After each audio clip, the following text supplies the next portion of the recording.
Hello again, and for today I'm going to be delving into the backlog of commentaries that I've had saved in my journal. I have, again, a lot more to be going through over time, and I have them saved on, right now, just a piece of paper, and I'm going to obviously do what I need to do in order to get most of them done.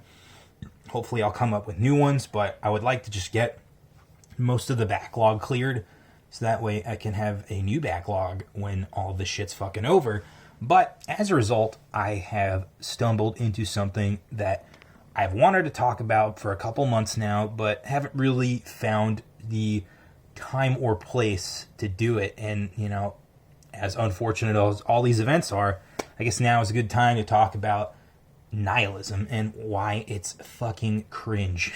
And, you know, it obviously, I think, is related to a lot of the cases of depression that I think we see in the modern world, where you see a lot of these doomers and fucking black-pilled individuals just constantly gobbling black pills in place of a personality. And it's just like, you know, you're the one driving yourself into this hellhole if you keep fucking doing this.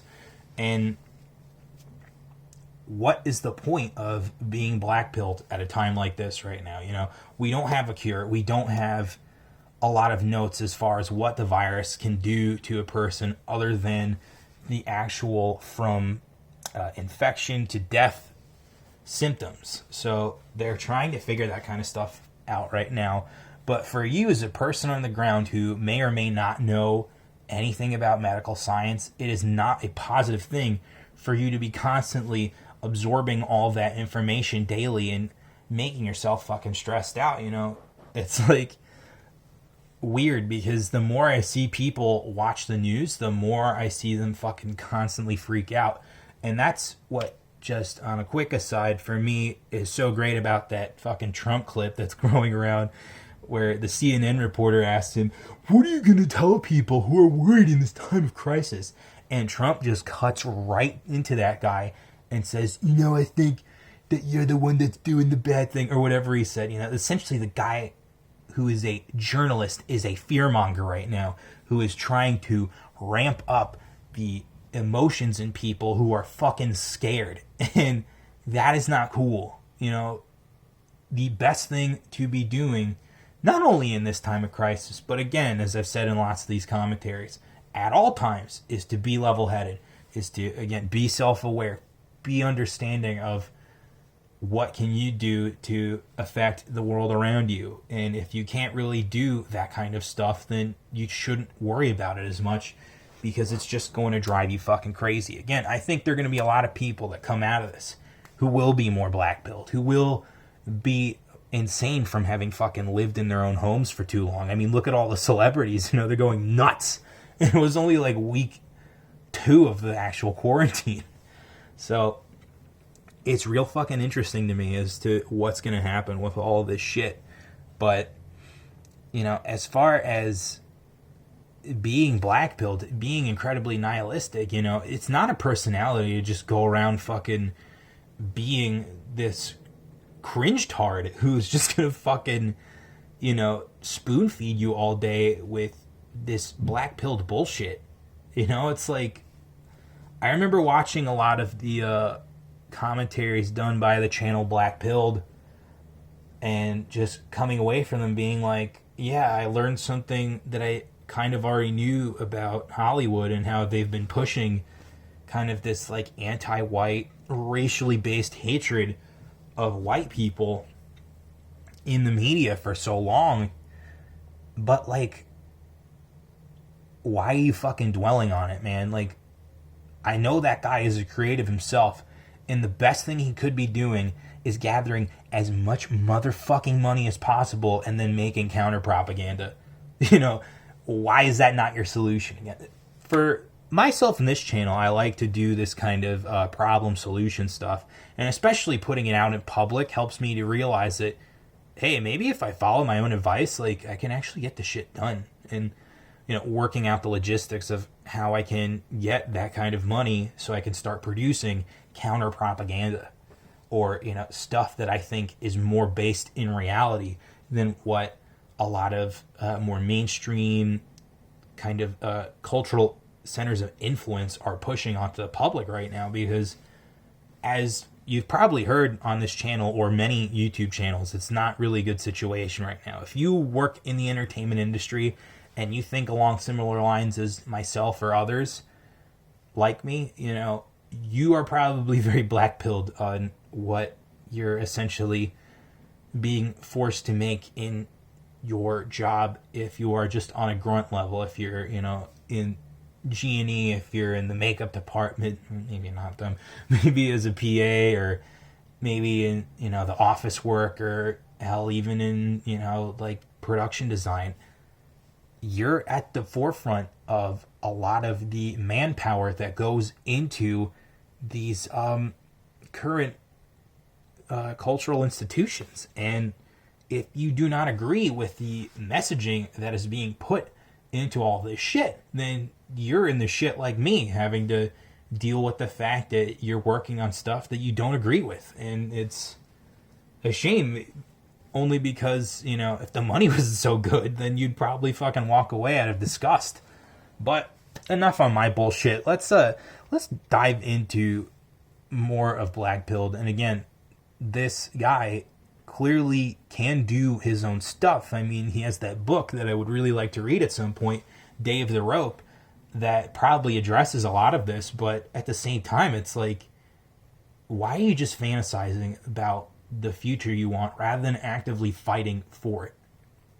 You know, my channel is my kind of white pill. It's my motivator to affect change in a world I see as flawed. And yet all his channel really does is go, isn't that fucked up? Like, that's the moral of every fucking video that he has at the end of the day is, isn't that fucked up?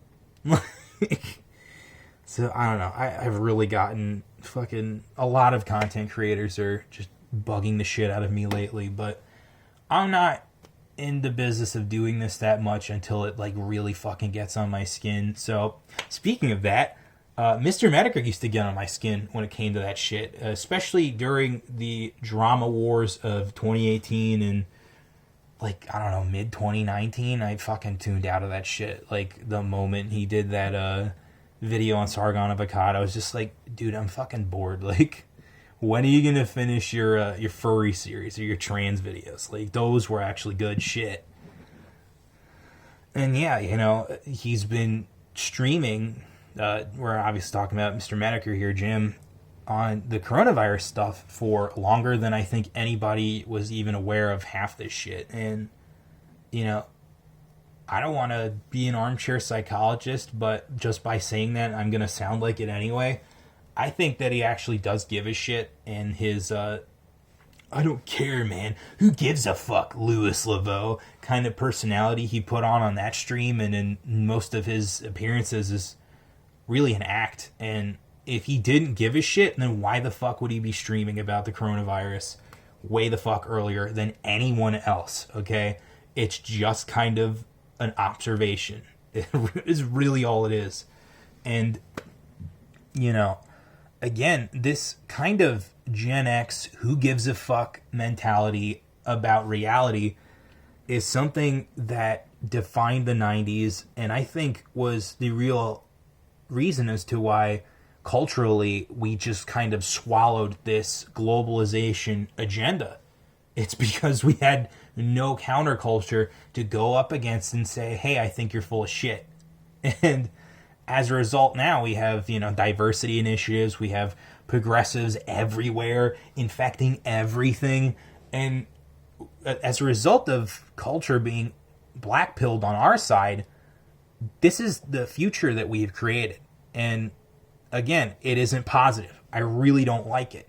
This should have died in the fucking 2000s, and then people should have realized as a result that, oh shit, what the fuck did we just allow in?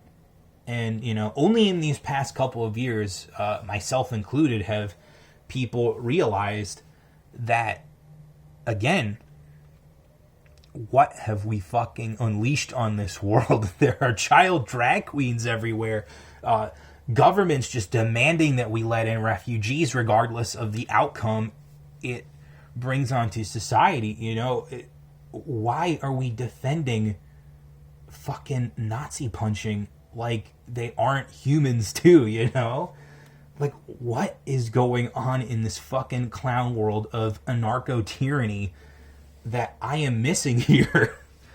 And so, yeah, you know, I feel like, again, this whole nihilism as a personality kind of mindset really just isn't working for us, and we need to do something to change it. So what am I going to suggest that I think would really benefit any of my viewers or anyone listening to this? Constantly chase the white pill. You know, constantly look for the bright side of life, as they'd say in the fucking, what was it, Spam-A-Lot or Monty Python and the Holy Grail. You know, you gotta look for that fucking spark, that bright side, that shining white light of victory. And if you're not, then again, you're just being a black pill swallowing piece of shit. So I am not doing that myself, and I think more people should just stop being that level cringe.